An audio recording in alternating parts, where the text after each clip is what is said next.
Mari buka Yohanes pasal yang keempat. Saya ingin mengulang sedikit akan bagian dari firman ini sebelum kita teruskan lebih jauh lagi. Yohanes pasal yang keempat, ayat yang ke-13 dan ayat yang ke-14. Jawab Yesus kepadanya, barang siapa minum air ini, ia akan haus lagi. Tetapi barang siapa minum air yang akan kuberikan kepadanya, ia tidak akan haus untuk selama-lamanya. Sebaliknya, ada garis bawah ini, air yang akan kuberikan kepadanya akan menjadi mata air di dalam dirinya yang terus-menerus memancar sampai kepada hidup yang kekal. Saya pernah sampaikan beberapa waktu yang lalu bahwa kekristenan itu menarik sekali. Yesus mengajarkan bahwa kalau orang mendapatkan apa yang dunia tawarkan, maka ketika kita menikmatinya, kita meminumnya, kita akan haus lagi. Tapi kalau kita menerima yang Tuhan berikan, dia berkata, maka air yang akan aku berikan itu akan menjadi mata air di dalam dirimu, yang akan terus-menerus memancar sampai kepada hidup yang kekal. Nah, apa ini sebetulnya? Yesus ingin supaya kita ini berubah dari konsumen menjadi produsen. Banyak orang Kristen tidak menyadari, ketika kita mulai lahir baru, Anda menikmati semua yang ilahi dalam hidupmu, didoakan, terima firman Tuhan, karunia Allah bekerja, engkau dijamah oleh Tuhan. Sepertinya sebagai jemaat kita hanya konsumen. Kita mengkonsum, kita memakai, kita memakan, kita menelan apa yang diberikan, lalu kita bersyukur untuk itu. Tapi yang luar biasa adalah bahwa dia mau kita yang konsumen hari ini, satu hari kelak akan dia ubah menjadi apa? Produsen. Dan saya berkata pada Anda, Tuhan Yesus ingin berkata begini, engkau tidak selamanya akan terima. Dia berkata, kalau engkau minum yang di dunia, engkau akan haus lagi.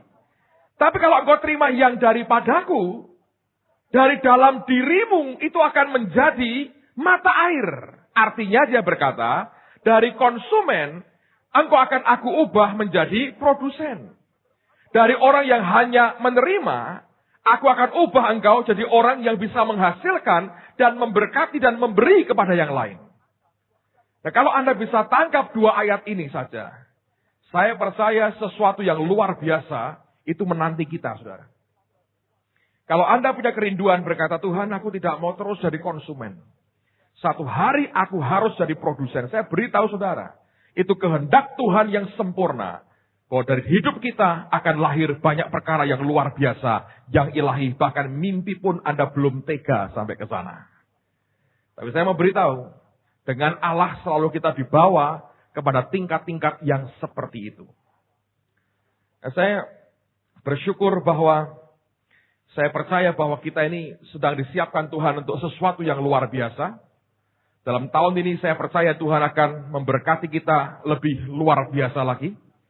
Saya bersyukur dengan 3.000 pelajar yang sudah dibawa kepada Tuhan dalam beberapa bulan terakhir ini ketika kita diizinkan masuk ke sekolah-sekolah. Saya masih menanti sekian ribu lagi akan dibawa kepada Tuhan.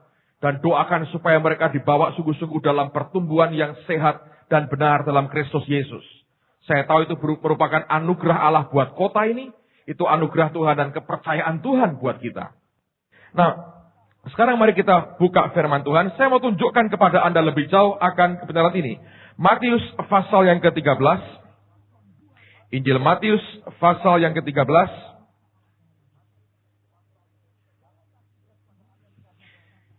Lihat pada ayat yang ke-36.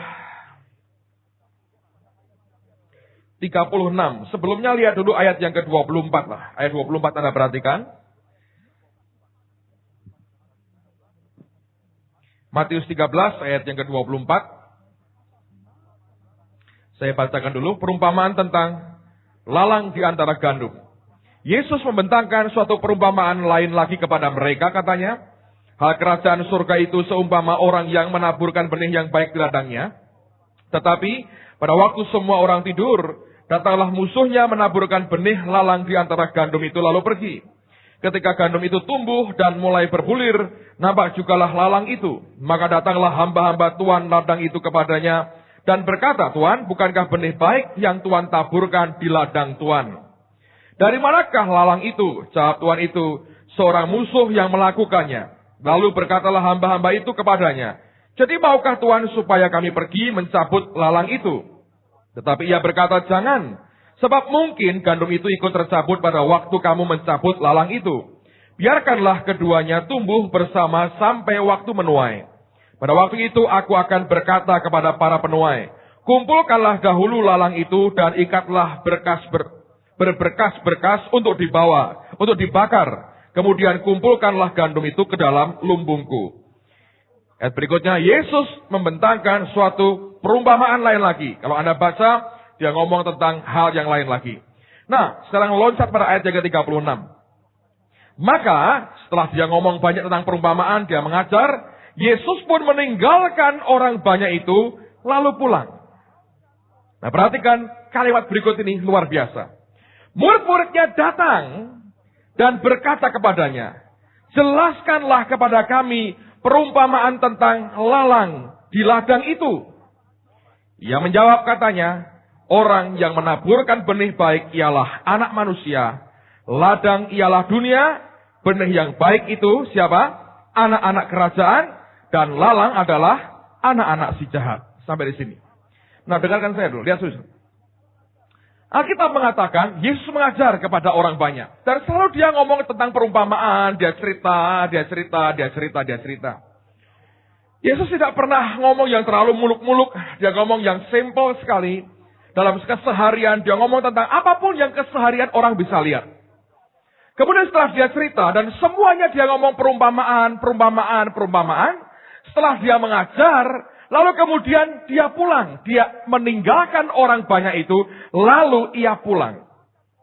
Nah, mayoritas dari orang-orang itu, ketika ditinggal Yesus dan Yesusnya pulang, mereka ikut pulang ke rumah masing-masing. Kenyataannya, tidak satu pun dari antara mereka mengerti apa yang dikatakan oleh Tuhan.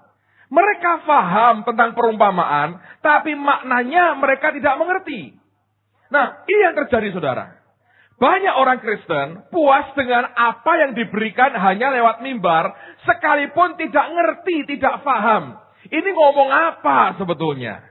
Tapi kita setia datang, kita mendengarkan segala macam khotbah, segala macam perumpamaan. Lalu ketika Tuhannya pulang, kita ikut pulang juga ke rumah masing-masing. Kita berkata, oh Tuhan sudah selesai, kalau gitu aku juga selesai dengan dia. Tapi yang luar biasa, ada sekelompok kecil yang Alkitab berkata adalah murid-muridnya. Itulah sebabnya saya sangat yakin Tuhan tidak pernah salah pilih orang. Mereka tidak sama-sama dengan orang banyak ikut pulang. Alkitab berkata mereka mengejar Yesus sampai di tempat di mana Tuhan tinggal. Lalu mereka bertanya, jelaskanlah kepada kami arti perumpamaan itu. Kami nggak ngerti. Nah, ini apa sebetulnya? Inilah suatu bukti wujud dari kehausan dan kelaparan akan kebenaran firman Allah. Yang lain nggak ngerti, ya sudah, aku nggak ngerti kok. Mau apa lagi? Tapi ada sekelompok orang yang berkata, aku nggak ngerti. Dan aku mau ngerti yang diomongin itu apa. Dikejar sampai ke rumahnya. Dan mereka berkata, ceritakan kepada kami.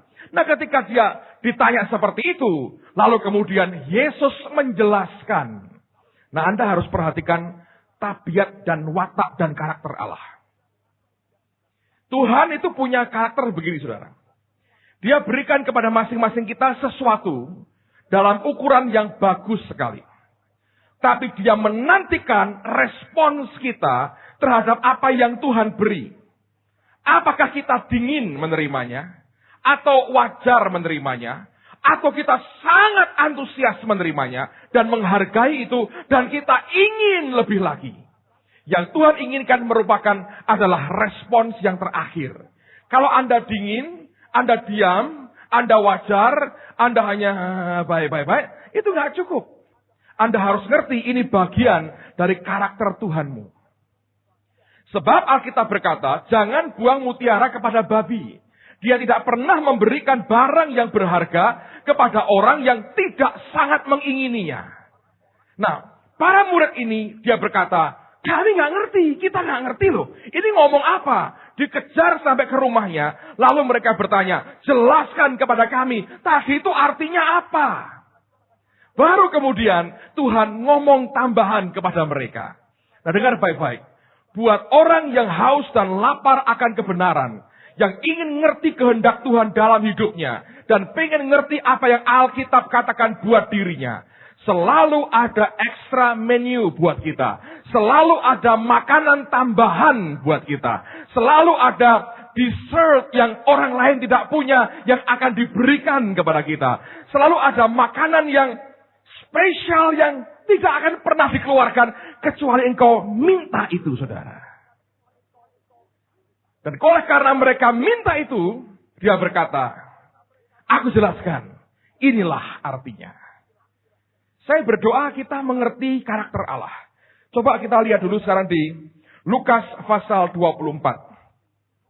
Beri tanda di Matius tadi ya, kita akan kembali nanti. Lihat dulu Lukas 24. Ayat yang ke-27. Saya tunjukkan inilah bukti karakter dari Tuhan kita. Lukas 24. Mulai ayat yang ke-27 sampai 32. Lukas pasal terakhir. Ayat 27. Lalu ia menjelaskan kepada mereka apa yang tertulis tentang dia dalam seluruh kitab suci. Mulai dari kitab-kitab Musa dan segala kitab nabi-nabi. Jadi Tuhan sudah mulai khotbah ngajar sepanjang jalan. Dari Yerusalem ke Emmaus dia ngomong. Itu kalau jalan saudara cukup jauh. Cukup jauh. Mereka mendekati kampung yang mereka tuju. Lalu ia berbuat seolah-olah. Nah perhatikan ini. Ia berbuat seolah-olah hendak meneruskan perjalanannya. Tetapi mereka sangat mendesaknya. Perhatikan itu. Katanya, tinggallah bersama-sama dengan kami. Sebab hari telah menjelang malam dan matahari hampir terbenam. Lalu masuklah ia untuk tinggal bersama-sama dengan mereka. Waktu ia duduk makan dengan mereka, ia mengambil roti, mengucap berkat, lalu memecah-mecahkannya dan memberikannya kepada mereka. Ketika itu terbukalah mata mereka dan mereka pun mengenal dia. Tetapi ia lenyap dari tengah-tengah mereka. Kata mereka seorang kepada yang lain, bukankah hati kita berkobar-kobar ketika ia berbicara dengan kita di tengah jalan. Dan ketika ia menerangkan kitab suci kepada kita. Nah perhatikan. Kalau mereka hanya ikuti dari Yerusalem sampai ke Emmaus. Yang mereka terima hanya hati berkobar-kobar. Sampai di Emmaus. Dia berbuat seolah-olah akan meninggalkan mereka. Ingat. Dia pribadi yang sangat mau diingini oleh kita. Nah mereka berkata, mendesak dengan sangat berkata, jangan pergi, tinggal dengan kami. Mereka mau berkata, ayo ngomong lebih banyak lagi. Permintaan yang lebih itu membuat akhirnya mereka mengenal dia sebagai Yesus. Kalau tidak, saudara, pada saat Tuhan pergi, tetap hanya hati mereka berkobar-kobar. Mata mereka tidak pernah terbuka bahwa dia adalah Yesus yang sudah bangkit. Kehausan dan kelaparan akan Tuhan, itu hal yang utama dalam kekristenan. Kalau Anda nggak punya itu, saudara, forget it. Anda hanya main gereja-gerejaan dan Kristen-Kristenan. Tapi kalau saudara ngerti ya namanya haus dan lapar akan Tuhan. Engkau berkata, aku tidak puas hanya dengan apa yang ada. Aku ingin lebih lagi. Lalu engkau cari Allah dengan segenap hati. Engkau baca Alkitab dan berkata, Tuhan, bukakan rahasia ini buat aku. Saya berani jamin, saudara, berdasarkan firman Allah, hidupmu akan berubah luar biasa. Lihat Amsal 22. Amsal 22. Amsal 22, ayat yang ke-6. Amsal 22, ayat yang ke-6.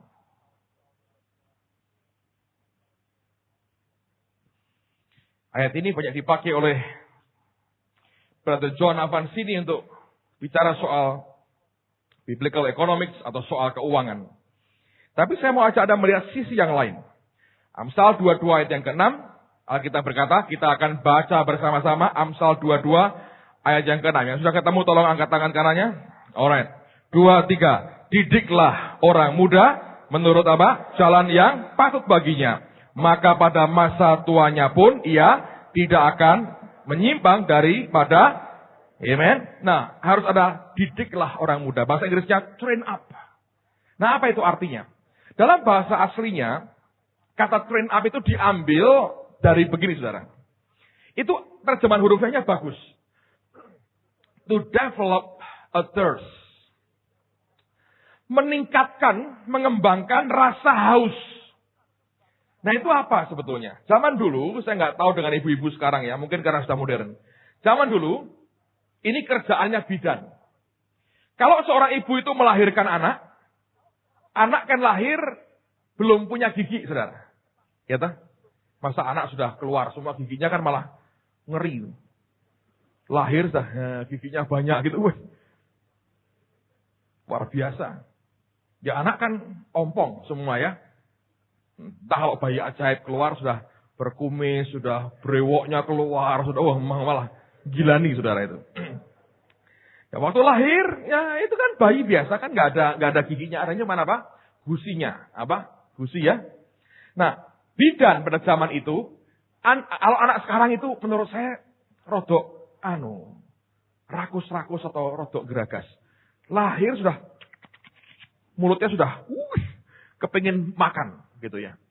Tapi zaman dulu ya, anak itu sering kali begitu dia lahir, dia belum ngerti bagaimana itu makan.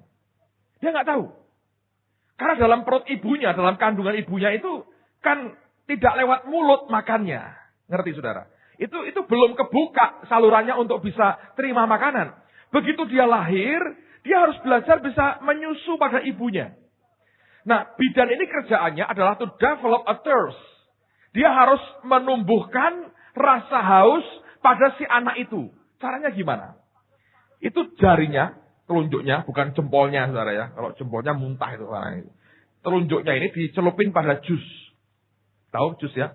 Jeruk lah, apalah gitulah kira-kira ya. Supaya ada rasanya loh. Kalau enggak kan rasa kulit ini.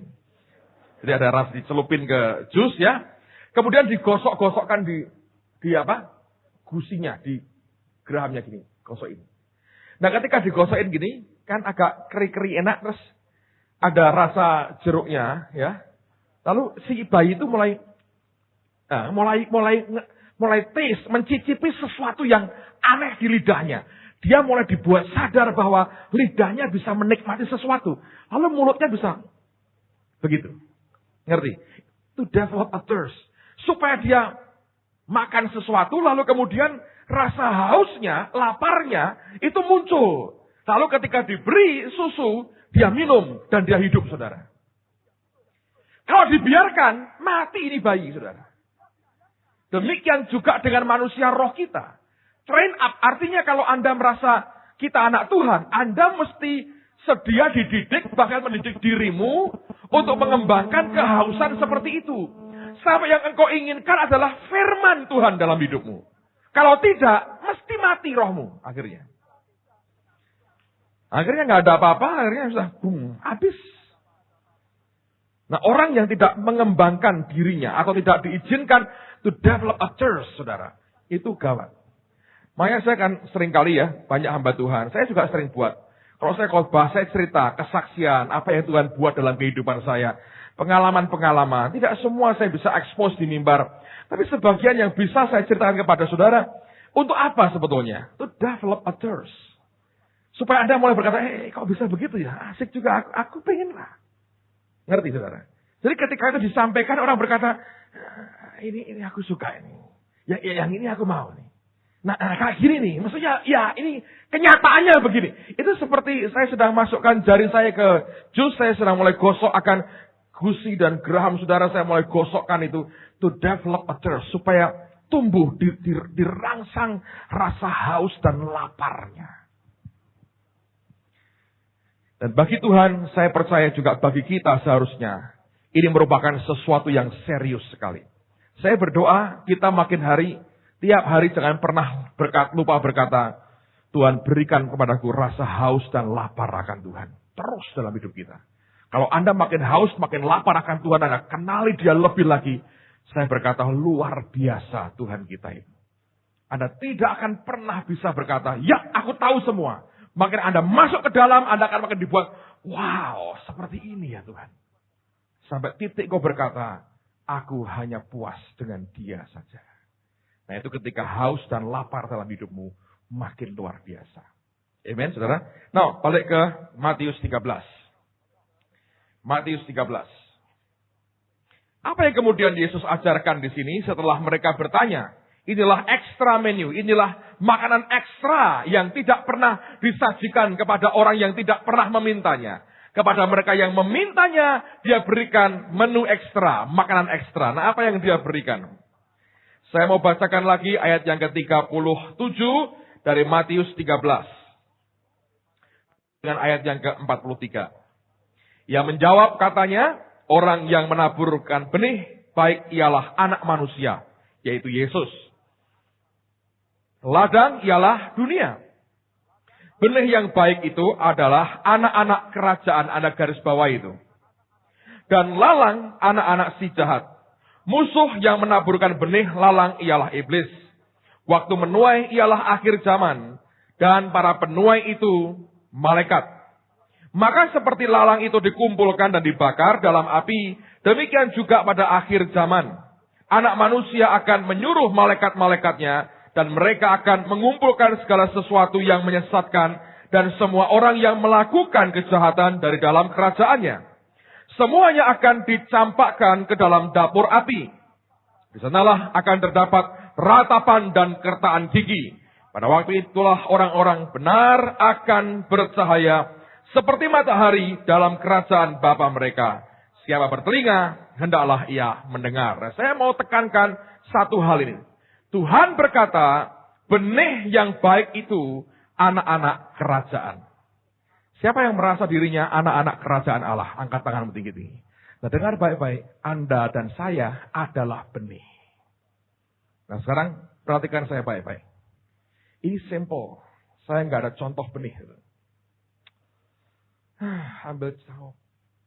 Whatever. Nggak ada lah. Ini palsu sih, nggak ada benihnya. Anda tahu benih. Dengar ya. Ini nggak terlalu dalam. Saya hanya mengartikulasikan pengertian yang Anda juga ngerti.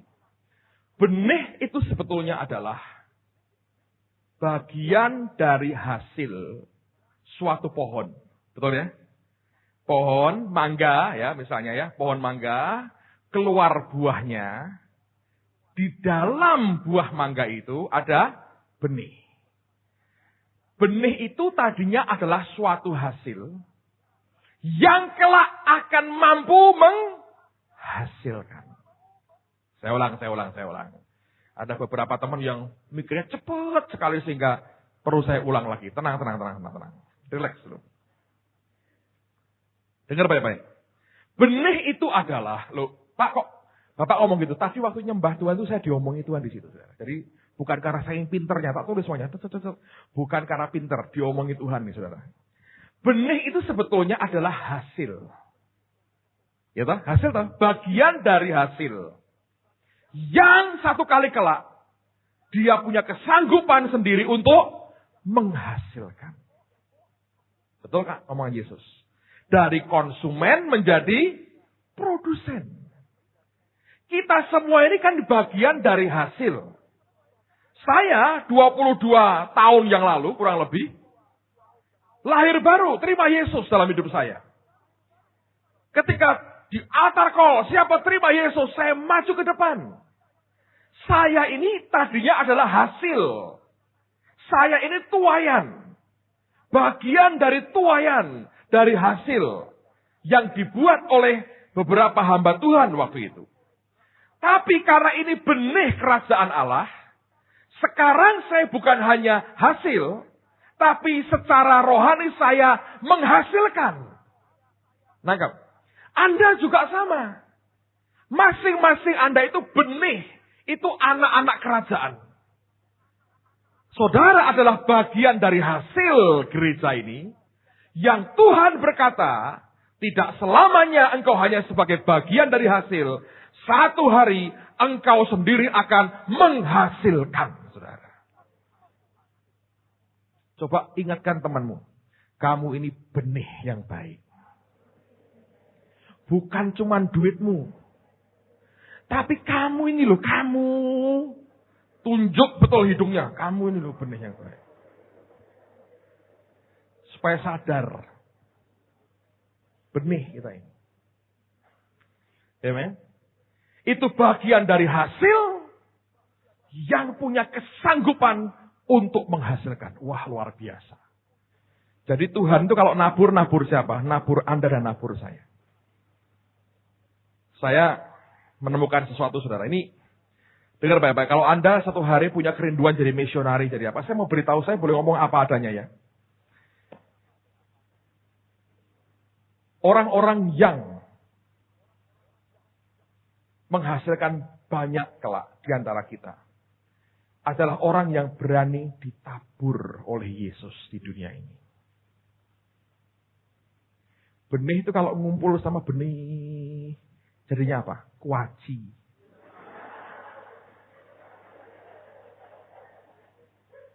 Kita ngomong sederhana lah, saudara. Goblok-goblokan aja. Ya tak?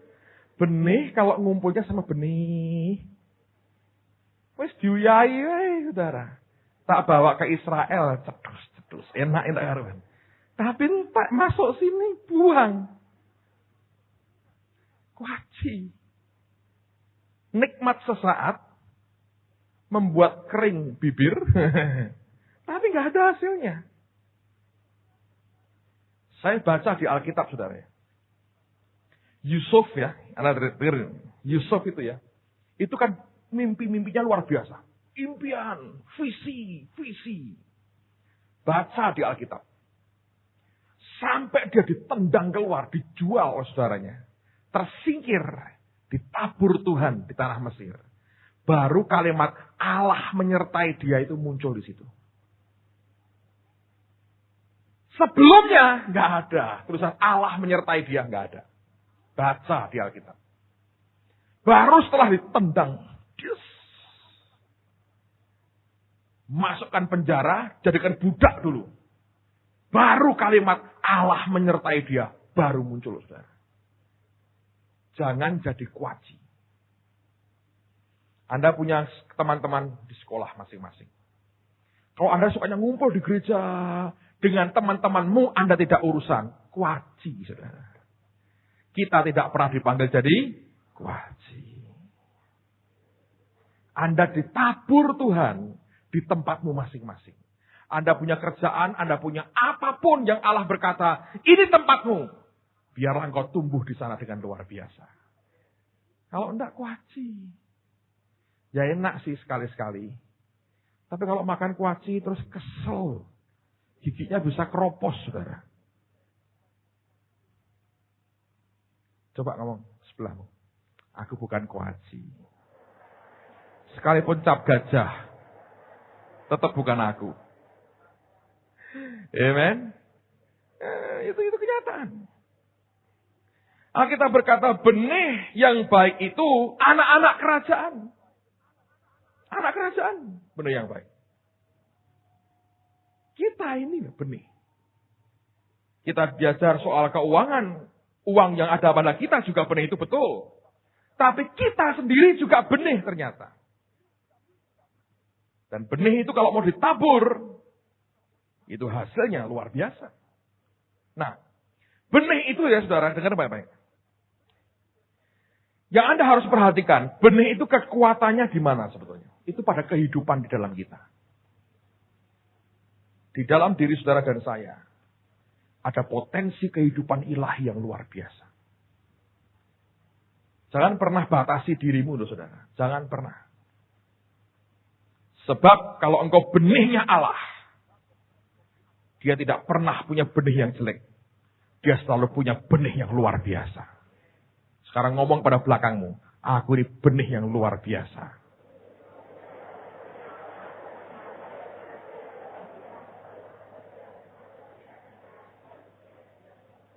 Ngomong sekali lagi, kenalkan, aku benihnya Yesus. Aku bukan kuaci. Di surga gak ada kuaci. Ya mungkin kalau ntar kita ke surga, Tuhan sediakan kuaci, nggak tahu lah. Saya nggak yakin Bapak di surga kok cedik. Saya nggak yakin itu. Saya nggak yakin itu. Ntar kalau kita entahlah, Tuhan bayang, pengen kuaci, tak kasih kuaci. Tapi kita ini benih. Amen, saudara. Dan saya berdoa kita tahu ada kehidupan ilahi di dalam kita. Bukan cuma sekedar kehidupan manusia biasa.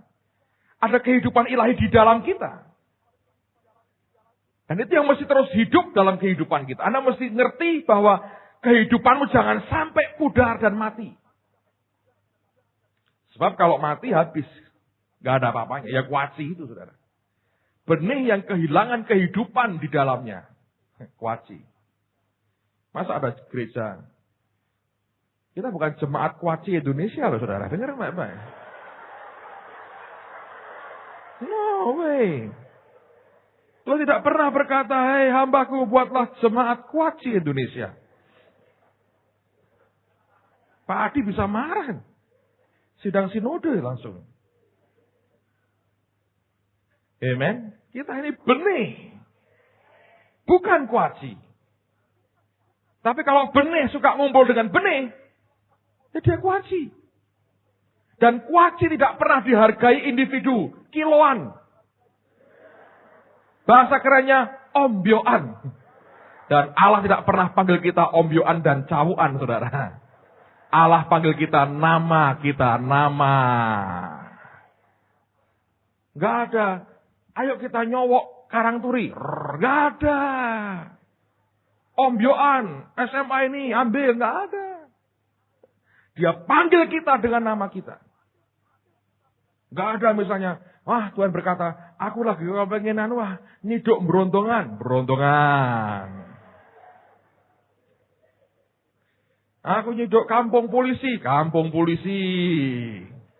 Kerobokan. No way. Lampitan, kerobok. Masa begitu? No. Tuhan panggil kita nama demi nama. Amen. Kalau kuaci kan kiloan. Masa kuaci satu biji berapa? Enggak bisa, saudara. On-onan gitu. Coba ngomong lagi pada sebelah kirimu lah. Aku tidak pernah dipanggil on-onan. Aku dipanggil namaku sendiri.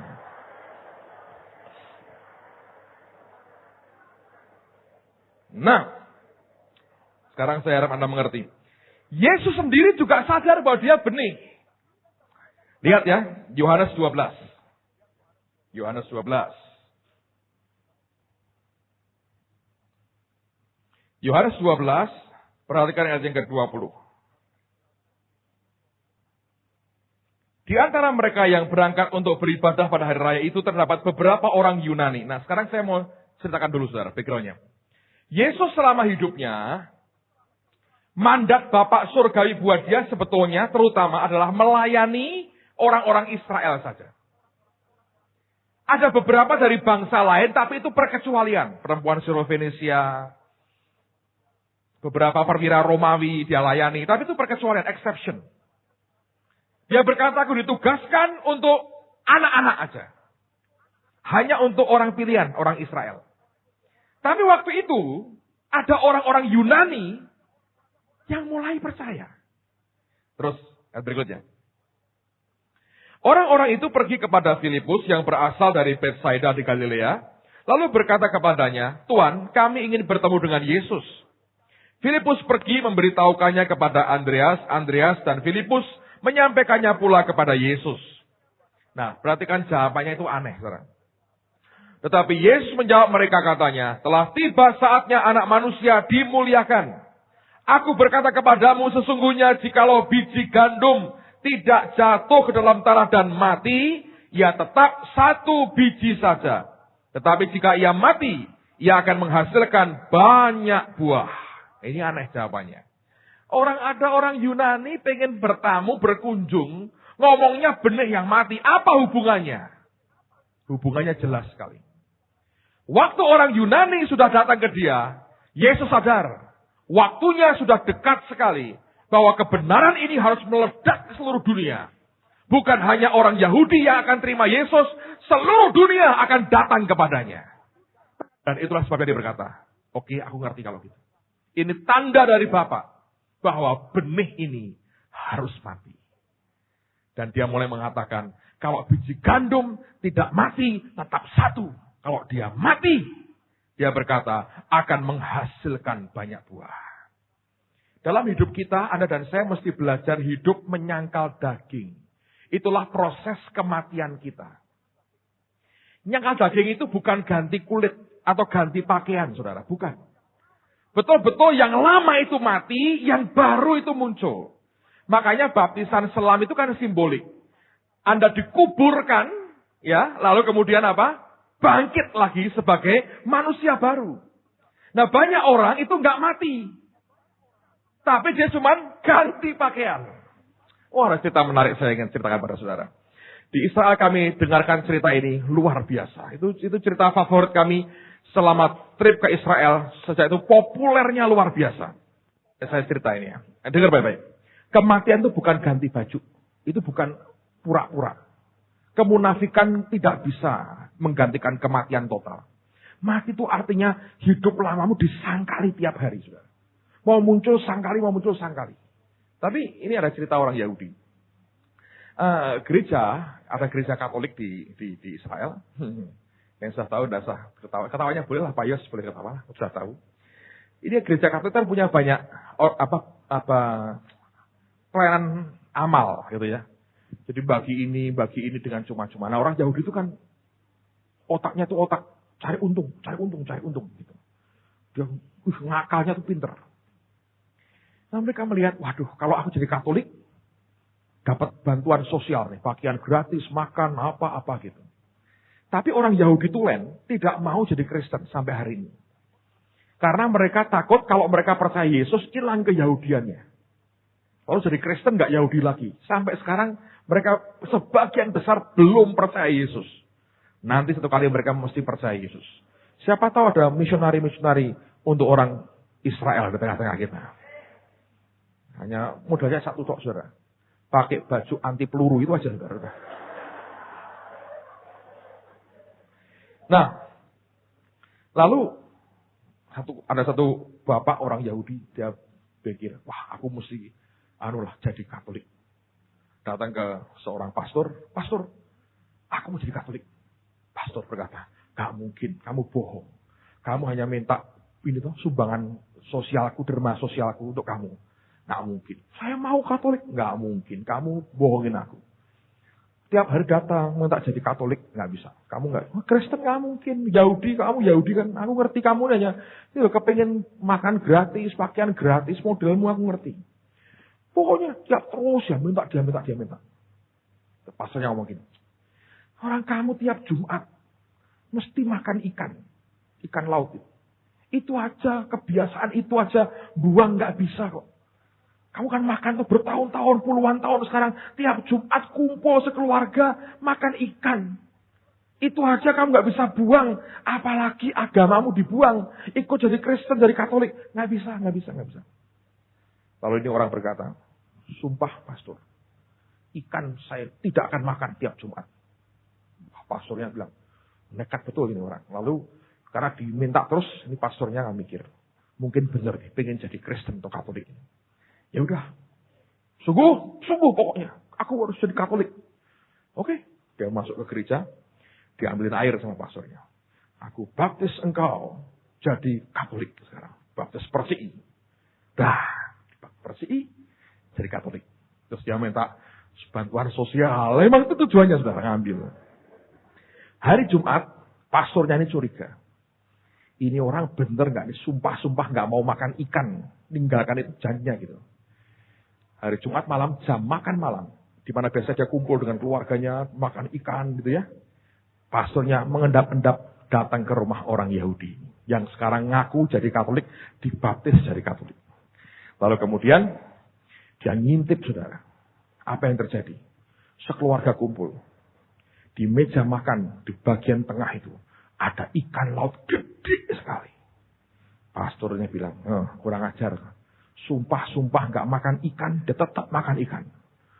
Sudah mau marah nih pastornya, sudah liatin terus. Makan gak, dimakan gak. Terus sudah dimasak. Kelihatannya hebat sekali, ini kan kebiasaan dia puluhan tahun. Tiba-tiba bapak tua ini berdiri, dia masuk ke dalam, ngambil baskom isinya air. Dia celupkan tangannya dan dia berkata, "Hai ikan, hari ini aku baptis engkau jadi ayam," katanya.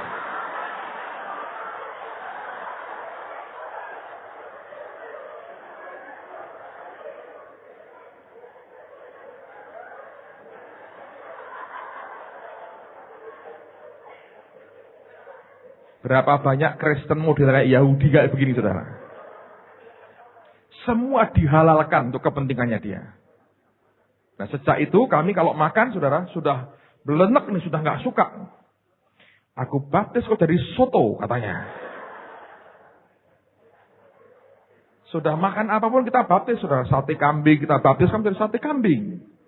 Kalau sudah teler, saudara, sudah. Pak Yesus makanya cuma tomat kecil-kecil itu dimakan. Tomat. Kalau makan tuh nyiapkan mental dulu, nyiapkan. Terus dia bilang, aku baptis engkau jadi gudeg, katanya gitu. Ya rasanya tetap tomat, saudara. Orang Kristen kan seringkali begitu ya. Hanya ganti pakaian tok. Dia nggak serius dengan apa yang ada. Tapi potensi di dalammu, makanya gini saudara, saya ajari ya. Jangan suka ngomel. Jangan suka menggerutu. Ada kalau alami kesulitan, tantangan dalam hidupmu, mengucap syukur. Karena apa? Kesulitan, tantangan itu mematikan dagingmu. Sehingga potensi kehidupan di dalammu itu bisa kembang. Saya belajar ya saudara ya. Ada seorang hamba Tuhan ngomong gini.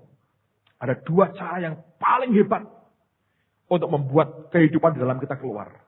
Yaitu 1. Kalau kita mengalami penolakan hebat dari orang lain. Yang kedua, kalau kita mengalami tekanan dan aniaya yang luar biasa. Nah, dalam hidup kita sebagai orang percaya, kita ini sering ngalami kan. Orang salah ngerti dengan kita. Orang berkata ini orang gila, ini orang sinting, orang fanatik. Semua tekanan aniaya itu jangan ditanggapi dengan omelan. Kalau Anda mengalami kesulitan dalam hal apapun, sekolahmu, pelajaranmu, dengan temanmu, dengan gurumu, jangan ngomel, jangan ngutuki, jangan maki-maki. Bereaksi benar, saudara. Katakan Tuhan, pakai situasi ini untuk mematikan dagingku. Gunanya apa?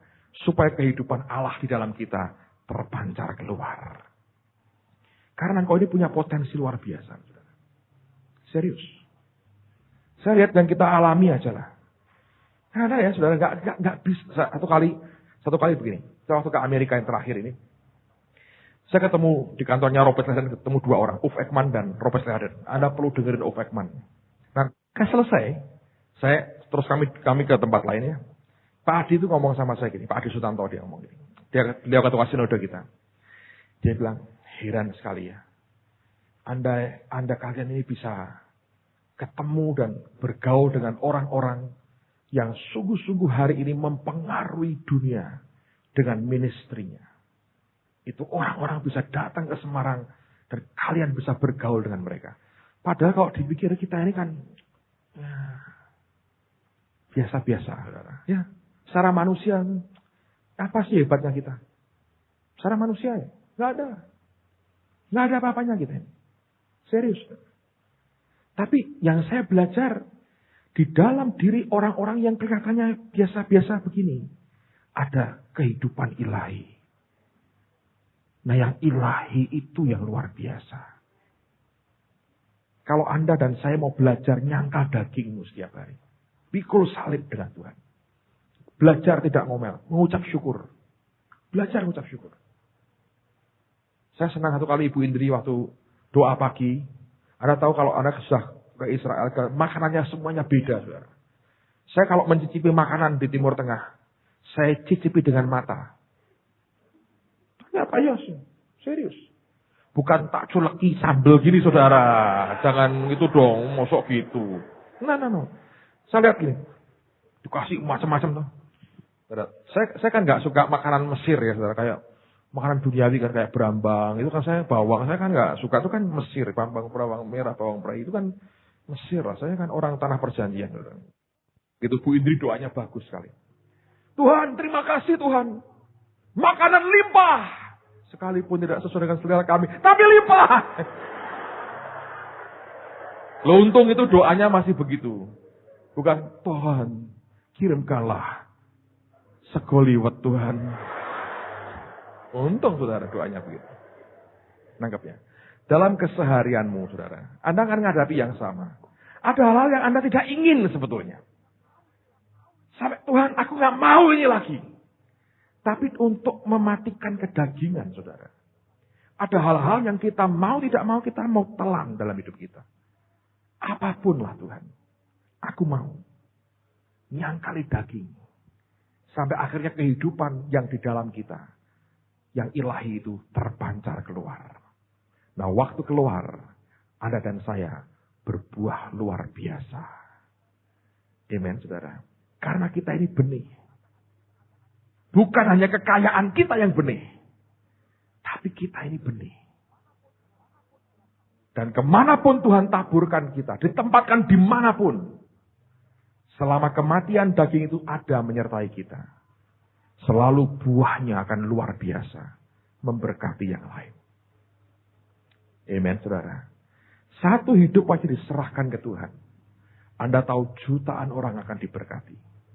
Ribuan orang akan diubah hidupnya. Kalau ada hidup yang mau diserahkan setiap hari. Paulus berkata, I die daily. Aku mati setiap hari. Anda menghadapi apapun, keluargamu, situasi ekonomi orang tuamu, pendidikanmu, apapun. Jangan menggerutu, saudara. Jangan berontak ketika proses kematian daging Allah izinkan terjadi dalam kehidupan kita. Ada hal-hal yang mau tidak mau, Anda telan saja. Saya belajar, saudara, satu hari di Yerusalem badan saya sudah mulai meriang. Saya bilang, waduh, ini nih. Ya, saya minum vitamin nih. Saya nggak biasakan kasih obat-obat, saya vitamin aja. Dan akhirnya saya sadar, saya harus kasih makan badan saya.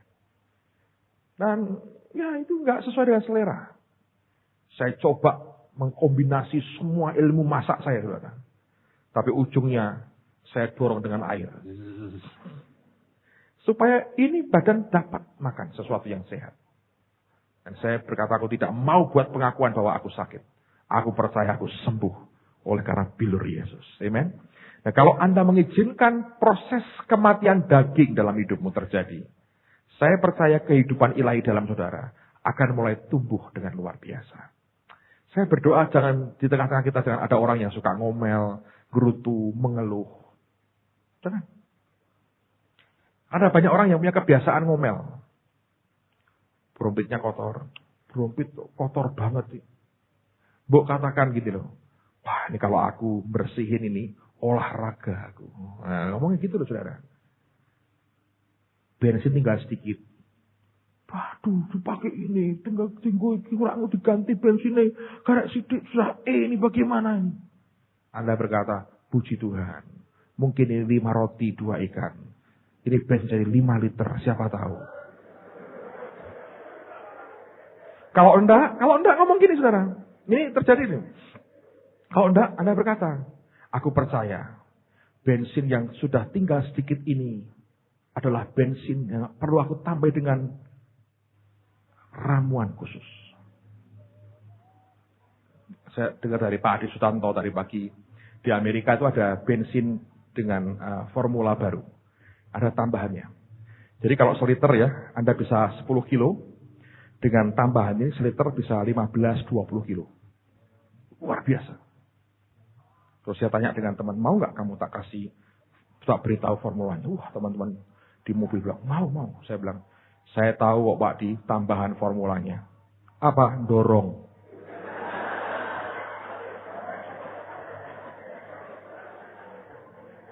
Saya lagi teler nih, saya ikut banyak ngaco. Dengar baik-baik, jangan ngomel. Banyak hal yang terjadi. Jangan ngomel. Mengucap syukur. Kuat. Ya, Kalau teman berkata, lu ngop, bensin entek-entek ini. Lu ki ngono formulane ono tambahan. Apa? Ya tenagamu itu nanti. Nek mogok amen dorong. Murah meriah, saudara. Mengucap syukur. Ada banyak hal yang kita bisa pakai untuk mengucap syukur. Dan saya percaya Allah menghargai orang yang mengucap syukur. Kematian daging itu akan membawa akibat yang luar biasa. Amen. Itu baiknya luar biasa. Mari angkat tangan sama-sama di hadapan Tuhan yang baik. Tuhan, kami berterima kasih karena kami ini benih-Mu, Tuhan. Bukan hanya yang kami miliki, tapi diri kami sendiri adalah benih-Mu. Hamba berdoa untuk anak-anak-Mu, Tuhan. Ajari kami belajar bersyukur. Ajari kami bersyukur. Naikkan pujian Bapa Surgawi, ajarku mengenal betapa dalamnya kasih-Mu. Thank you, Father. Terima kasih Tuhan, terima kasih. Terima kasih, Kudus. Bapa Surgawi,